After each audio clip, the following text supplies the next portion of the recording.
Una de mis primeras experiencias como médico fuera de Cuba fue aquí en Guyana y todavía hoy no puedo olvidarla. Trabajaba en una zona del interior del país con recursos limitados y realidades muy distintas a las que yo venía acostumbrada. Un día llega a consulta una paciente de apenas 26 años en muy malas condiciones. Tenía un diagnóstico de VIH en estadio avanzado, lo que conocemos como SIDA, y además una infección oportunista grave, una bronconeumonía por Pneumocystis carini. Es un hongo que ataca cuando el sistema inmune está muy debilitado y es muy frecuente en pacientes con VIH. Pero lo que más me impactó no fue solo su estado clínico, que fue necesario hospitalizar y que siempre estuvo en muy malas condiciones.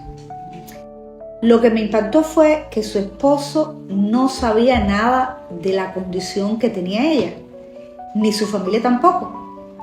Ella llevaba tiempo en seguimiento, pero existen normas aquí donde si el paciente no autoriza, su diagnóstico no se puede revelar.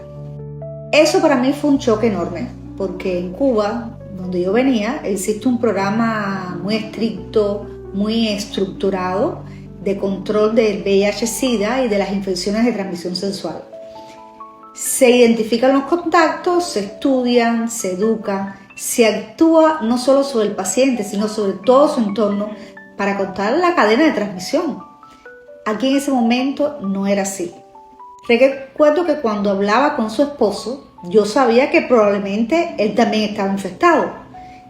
Hablaba con él cuando lo actualizaba de la situación de su esposa, pero no podía decírselo con cierta claridad y él me preguntaba que por qué no mejoraba, por qué esa neumonía tan grande en ella que era tan joven. Y por supuesto, siendo esto una infección letal en pacientes con esta condición, poco tiempo después falleció. Y fue entonces cuando el médico encargado de este programa pudo explicarle la causa real y sugerirle que se hiciera estudios. Pero no fue un único caso. En ese mismo lugar vivía algo aún mucho más duro, una familia completa. Primero murió un bebé de 6 meses. Ahí estaban sus padres acompañándolo. Ahí se hizo el diagnóstico del bebé. Tenía un VIH positivo. Luego falleció la madre, que también fue mi paciente.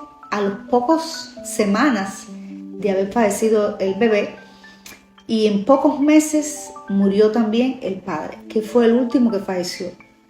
3 vidas en cadena por la misma enfermedad. Esto demuestra algo muy claro. El VIH-Sida no es solo una enfermedad, es un problema de salud pública cuando no se controla. Y en muchas zonas del interior donde no hay controles prenatales adecuados ni educación suficiente, porque este niño de 6 meses que falleció ya venía infectado desde el nacimiento.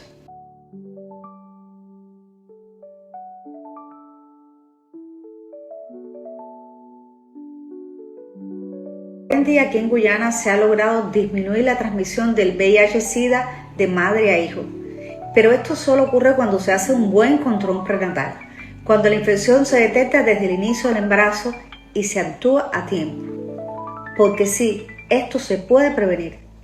Y hay un ejemplo muy claro. Cuba fue el primer país del mundo en recibir la validación de la Organización Mundial de la Salud por haber eliminado la transmisión de madre a hijo del VIH y de la sífilis. ¿Qué nos demuestra esto? Que el fin de la epidemia de SIDA sí puede ser posible, pero requiere algo fundamental: educación, diagnóstico temprano y un control prenatal adecuado, porque en el caso que viví no fue así.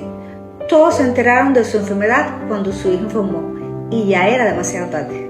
Hablar de esto no es para asustar, es para prevenir, porque el diagnóstico a tiempo salva vidas, pero el silencio puede costarlas. Soy la doctora Mayra Izquierdo, médico internista, y aquí convierto la medicina en claridad para salvar vidas.